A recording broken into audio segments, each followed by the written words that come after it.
یعنی شما هیچ دشمنی با اهل بیت ندارید، یعنی شما اونا رو به قول معروف دشمنان آقا من دشمنان اهل بیت لعنت میکنم. ما دشمنی داریم؟ ما دشمنان اهل بیت لعنت میکنیم، اگرچه لعنت جزء دین ما نیست. ما اهل بیت از خودمون میدونیم. ما میگیم اهل بیت همشون اهل سنت بودن، یک نفرشون شیعه نبوده.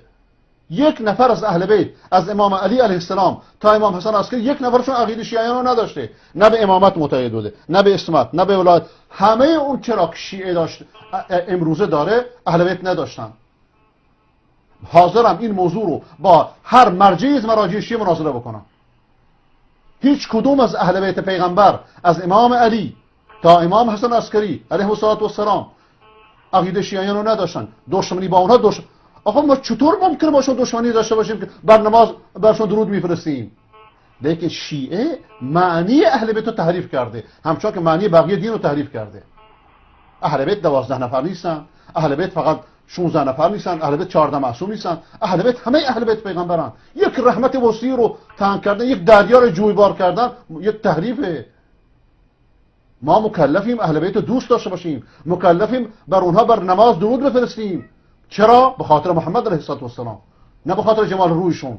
ما مکلفیم که اصحاب پیغمبر رو دوست داشته باشیم به خاطر محمد صلی الله علیه و سلم. اگر گوش عزیزه گوشواره عزیزه، اگر محمد عزیزه یارانش عزیزه، اگر محمد عزیزه اهل بیتش عزیزه، اگر محمد عزیزه همسرانش عزیزه. ممکنه جناب عالی یه شخصی رو دوست داشته باشی، مثال عرض میکنم، یه مرجعی رو دوست داشته باشی، بعد بفرمایید که آقا زنش بدکاره بوده، شما خمینی رو دوست داشته باشی بگی زنش بدکاره بوده، محاله. پیش همه عاقلان دنیای محاله.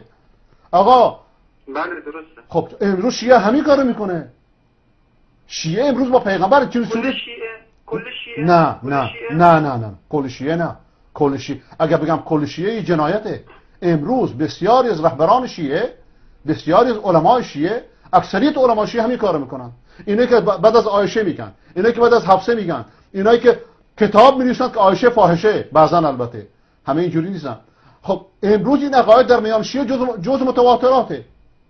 به هر حال اگر همه هم نباشن، امروز شیعیان نظر خوبی نسبت به همسران پیغمبر ندارن. آیا این تصویری که شیعه از پیغمبر داده، این چه پیغمبریه؟ نعوذ بالله، خاکم بدهن. این چه پیغمبریه که همسرانشو نتونست تربیت کنه، شاگردانشو نتونست تربیت کنه؟ این چونی پیغمبری اصلا ولش کن بره پیکارش بهتره. این تصویری که شیعه از پیغمبر داده، در صورتی که واقعیت چنین نیست، در صورتی که به خدا قسم امروز کافران قبل از مسلمانان می‌نویسند که محمد بزرگترین مربی بشریت بوده، محمد مربی بوده که جهان نصفش رو به خود ندیده. چطور این مربی نتونسته همسرش تربیت کنه؟ چطور این مربی نتونسته شاگردانش تربیت کنه؟ شیعه چه تصویری از این پیغمبر داده؟ با این تصویری که شیعه از پیغمبر داده، آیا این پیغمبر قابل اسوه بودنه؟ این پیغمبر قابل اینه که انسان بهش بگه من ازش اطاعت میکنم؟ قطعا نه. ولذا شیعه امروز تصویر پیغمبر خراب کرده، تصویر اهل بیت خراب کرده. لیکن عموم شیعه این چیزا رو نمیدونه. عموم شیعه ایمان پاک داره. عموم شیعه فکر میکنه که بعد اهل بیت پیغمبر ظلم شده. اما تصویر کلی رو نگاه کنید.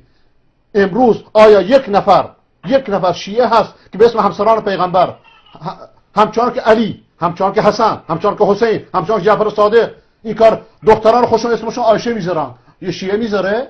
نه. پس تشیع عوض شده، اهل بیت عوض نشدن، تاریخ عوض نشده، پیغمبر عوض نشده. این تشیع که عنوان یک حزب سیاسی عوض شده، 5 مرتبه تغییر کرده. مشکل اینجاست. بفرمایید. چی بهتون بگم؟ وقتی شما به قول معروف حرفاتون منطقی هستن، من جواب ندارم برای حرفاتون.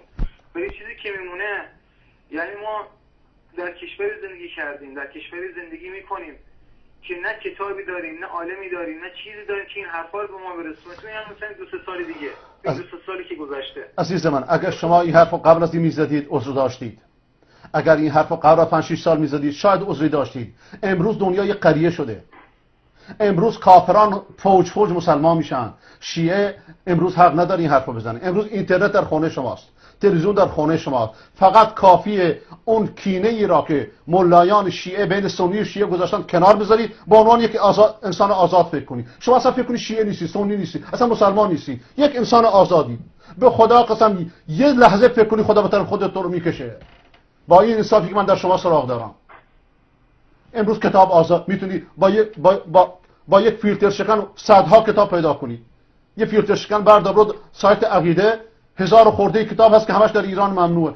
کتابای برقعی رو بخون، کتابای قلمداران رو بخون، اینا همه شیعه‌اند. آقای برقعی نوه امام رضاست، نوه سیوم امام رضاست، مرجع تقلیده، بلکه یکی از بزرگترین مرجع تقلیده. حدود 500 تا کتاب نوشته. همه مراجع شیعه رو دعوت کرد که این مباهله کنه. همه ازش ترسیدن. خمینی ازش ترسید، خویی ازش ترسید، گلپایگانی ازش ترسید، سیستانی اون موقع سیستانی که اصلا مرجع نبود. توجه میکنید؟ خب انسان باید محقق باشه. خداوند چرا به من شما چشم داده، گوش داده، عقل داده، هوش داده؟ با این انصافی که من از جناب علی سراغ دارم، روز قیامت خداوند از من شما سوال میکنه که آقا من پیغمبر فرستادم، حرفشو گوش کردید یا گوش نکردید؟ آقا فلانی نذاشته، من در محیط تنگ بودم. یعنی چی؟ حتی قرآن میگه اگر شما در زمینی که نتونستی آزادانه عبادت کنی، تهاجروا فی سبیل الله ان ارضی واسعه، زمین من وسیع بوده، چرا هجرت نکردید؟ بنده اومدم ایران، چند سالی نشستم، دیدم قابل زندگی نیست، گفتم هجرت کنم.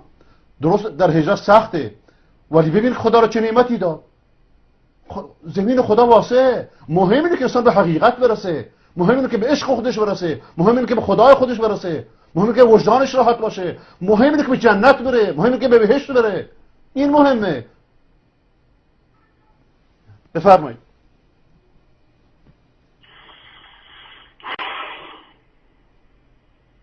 اشهد ان لا اله الا الله الله اکبر و اشهد ان محمد رسول الله. الله اکبر.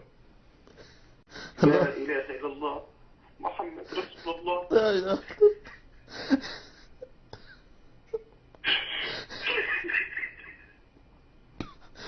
اللهم تقبل یا رب، اللهم تقبل یا رب. ای خدای ازش بپذیر، ای خدای ازش بپذیر، ای خدایا دلش را صاف کن، ای خدایا دلش را پر از نور ایمان بگردان، دلش را پر از نور قرآن بگردان، ای خدایا دلش را پر از محبت یاران پیغمبر، اهل بیت پیغمبر، همسران پیغمبر، صدر اسلام بگردان. ای بار خدایا ایشان را و بقیه منصفان را، کینه ها بغض ها را از دلشون در بیار، نور توحید را در دلشون روشن بگردان. ای خدایا او را مشعل هدایتی برای قوم خودش بگردان، مشعل هدایتی برای خانواده خودش بگردان. روز به روز به قرآن و سنت نزدیکترش کن، روز به روز به توحید نزدیکترش کن.